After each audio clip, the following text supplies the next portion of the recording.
Recording. All right, the recording has started. So this is the March 19th, 2019 Crossplane community meeting. And we are coming up on the targeted timeline for the 0.2 release that we want to get out. We have wanted to maintain a roughly quarterly release cadence. And the last release was in December. The first release and only release, I guess that is, it was in December. And so 1 quarter later is here we are in late March. And so we want to start focusing in on getting the 0.2 release out the door and in the hands of the Crossplane users. There is a significant amount of work and features that have gone into the 0.2 release. Things like object storage buckets and Postgres support and Redis support as well are all in the 0.2 release candidate. So getting that out and into the hands of all the users will be very, very useful. So I think that there is some discussion that we need to have here today about what the plans for the release will be and what kind of time frame we're targeting here. And the list of items that have been tagged or included in the 0.2 release needs to be, we need to take a pass, through that and cut out some of the items that don't really make sense to be included in the 0.2 milestone anymore. Bassam, first question to you, sir, is I believe the 0.1 release, the machinery and automation to run the build and packaging and publishing and all that. There were some steps that I think were not automated at that point. Are we fully up and running to have a Jenkins server do the entire automated release process for us? I'd have to check. It's been a while, so let me take a look. I'll come back. Got it.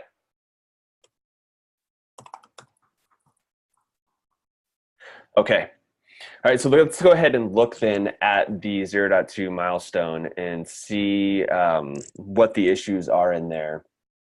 And this, I believe, has some items here that we've had discussion about punting to a later milestone, or they're not really in line with the current priorities that have been discussed since the 0.1 release. So I think the best idea here is to identify in this list the blocking issues or the issues that we think are critical for 0.2. And so that we're kind of tracking those and making sure that, that we do not ship 0.2 without those. So I believe that some of these are in progress, like Azure Resource Groups. Daniel has a PR for that, and there's been a couple rounds of feedback already for it as well. I believe, Daniel, that you said that that pull request is ready for a final review. Yep. So I actually, right before this meeting started, took care of the merge conflicts and pushed that to the PR as well. And so there still needs to be some additional testing that's implemented. My waiting for that was revolving around that PR I actually just submitted a couple of days ago around restructuring how we're doing the directory structure for the client fakes. And so now that we kind of have a direction with that, I can implement them in that way. So I'm hoping in the next day or two to be able to follow up with some testing there. But as far as the actual functionality, everything's working. So there can already be review done on that if that's desired. Cool. That sounds good then. I have a number of things that I want to take a pass at today to review and get some feedback on, and that is on my list of items that I want to make sure get a look at today. So awesome. I will follow up on that. Yeah. So okay. So continuing to look at this list here, I think there's a lot of cleanup items in here. Like restructuring or refactoring some of like the repository layout and see what else.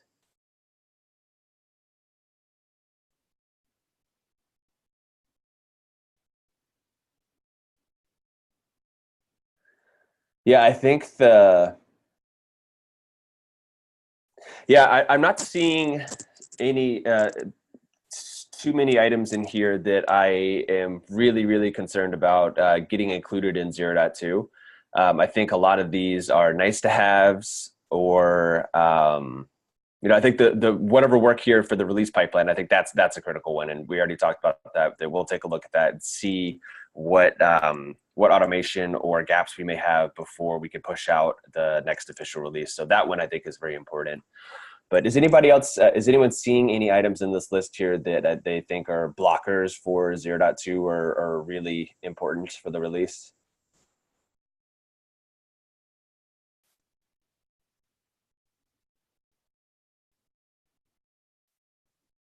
Otherwise, I'll take a pass later on to clean up some of this stuff and make sure that the issues have appropriate assignments and milestones, so that we get a more scoped view of what we actually have left for 0.2. But yeah, if anybody has any feedback, though, please do let me know.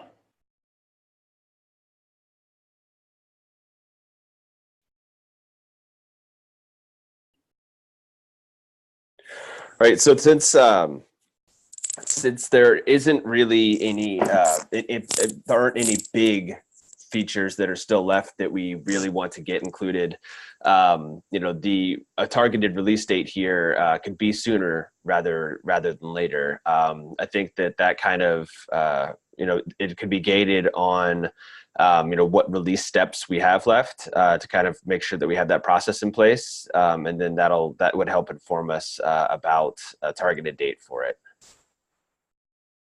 But I think it looks like we could do it pretty soon, though, is what I'm gathering from nobody really screaming about we have to include X, Y, and Z features. All right, I will move on then to the next topic then, if nobody else has comments on 0.2.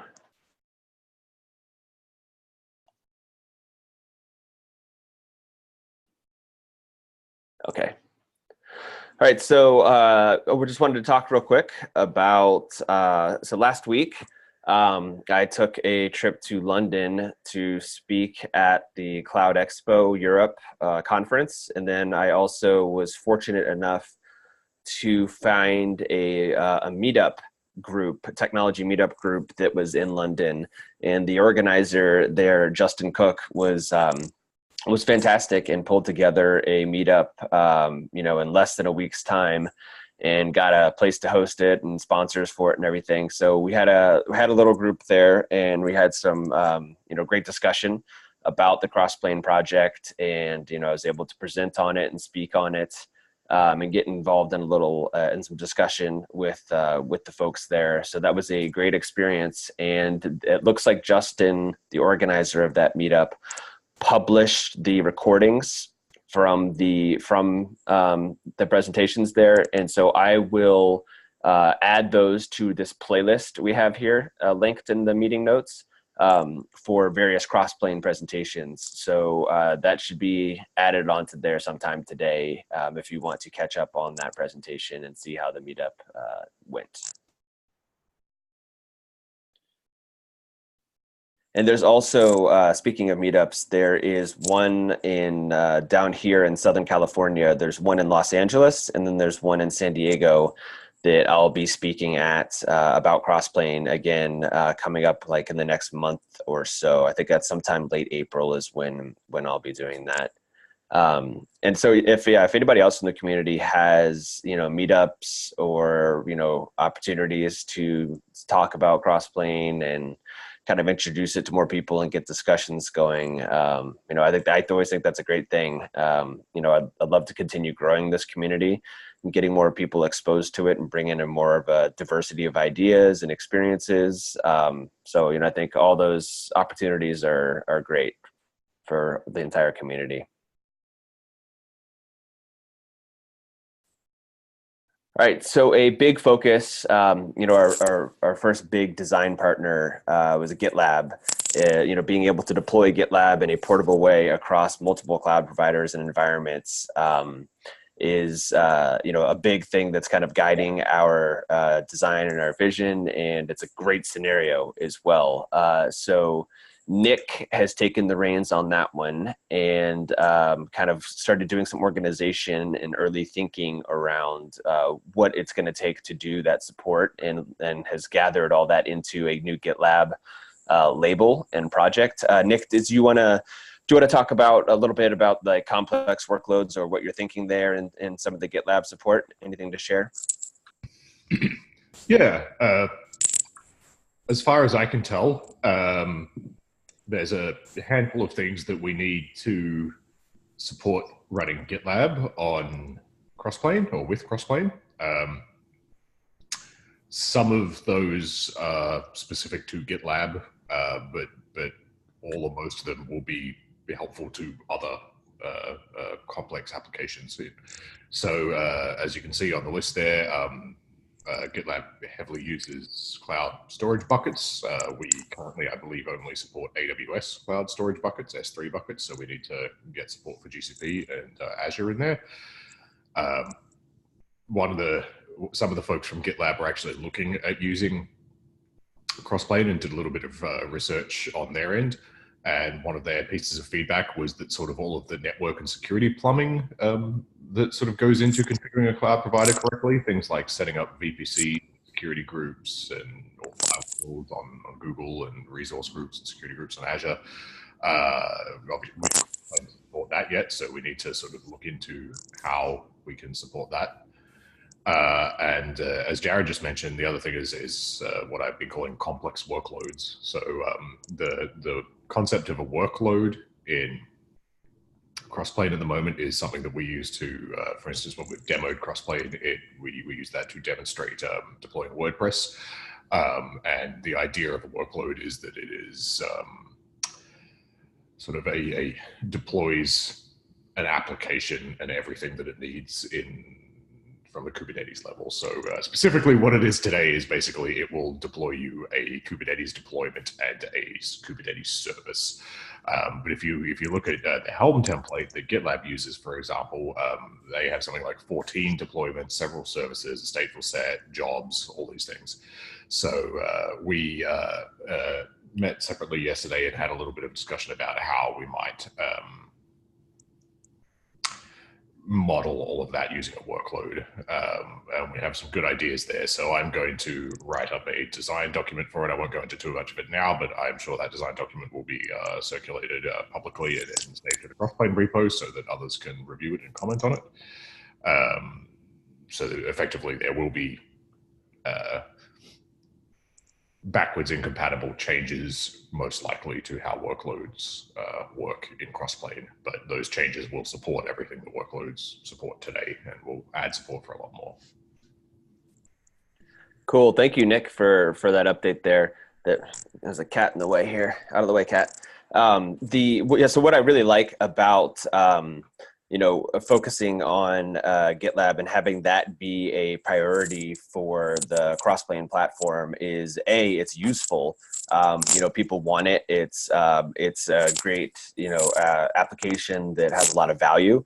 And then B, its complexity is kind of a forcing function for us to dig into some of the more difficult design aspects of the platform and to flesh things out. So it's a great driver for us to get something useful that people want and also flesh out the platform at the same time. Yes. So yeah, this is our I believe highest priority because it has so much breadth across the entire project of bringing the project forward. So I think that continuing to focus on this is a great thing for the project. And Nick, were you saying something else? It just occurred to me that maybe I should quickly mention what our sort of deliverable that we're hoping for here is. So at the moment, if you are using Kubernetes to deploy GitLab, which is one of their recommended methods, they give you a Helm template. It renders to about almost 5,000 lines of YAML. Our goal is to still wrap everything up with Helm, but have Helm, instead of outputting just all the basic Kubernetes resource types like deployments and whatnot, we want Helm to output Crossplane workloads and Crossplane resources. The idea being that you'll still do a Helm install, but under the hood, that could be using Crossplane to set up all of your databases and buckets and even spin you up a Kubernetes cluster and things like that. So you can go from having no cloud infrastructure at all to doing Helm install blah to your Crossplane and then get GitLab up and running. So that's what we're hoping for. Awesome. Okay, on the next item on the agenda here is that Ilya had been doing some recent work about the patterns used in our controllers and our reconcilers. Those controllers are an enormous part of the platform that are continuously taking into account what the current state of the environment is, what the user's desired state is, and taking corrective actions to drive that desired state the actual state towards the desired state. So Ilya recently wrote up a really good and very detailed document as well that is going to be shared soon. It's very, just got through writing this up, so he hasn't had a chance to share it out yet. But it's some great content that I think is going to really help the reliability, consistency, and engineering standards of the controllers that are hosted within the Crossplane's control plane. Ilya, do you have anything to add about this reconcile patterns or goals about it or anything? Yes. So good morning. So this is the ultimate work in progress. It's very rough, but I think if anything, it can be used as a good introduction to overall controller runtime reconciliation, how the controller runtime organizes reconciliation. There's some things still in flux, and I'm still kind of mulling over the relation between resources conditions and resources actual status values, because it seems to be like those two correspond to and address the same concern.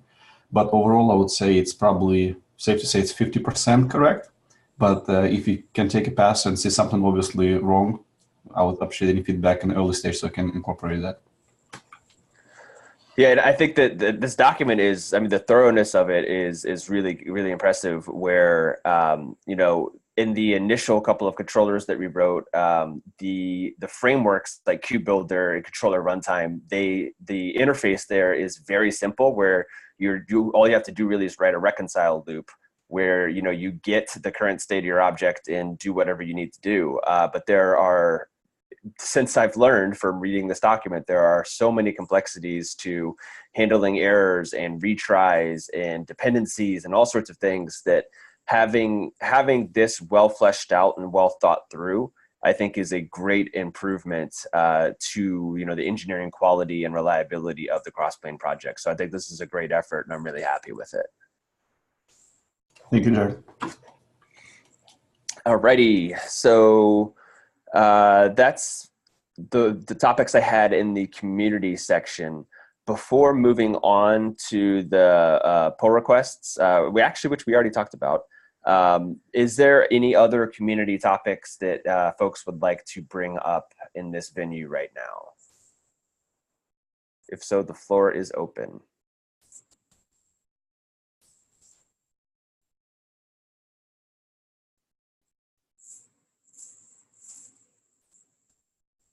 Alrighty. So yeah, we already talked about Daniel's Azure Resource Group's pull request, and then we could take a pass to review the incorporated feedback today.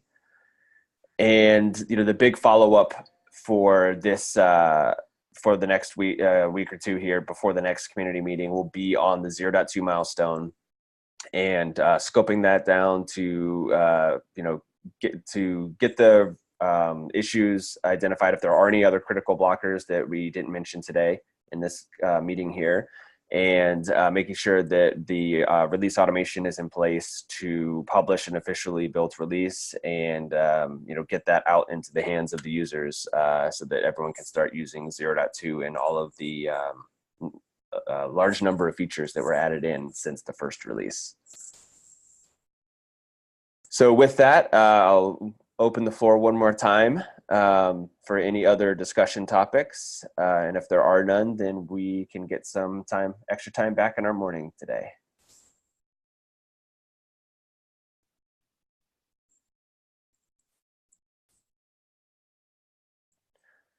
All righty. then I will go ahead and stop the recording, and I appreciate everyone's attendance and discussion today. Thanks, everybody. Thanks, Jared. Thanks, everyone. Yeah. Thanks. Guys.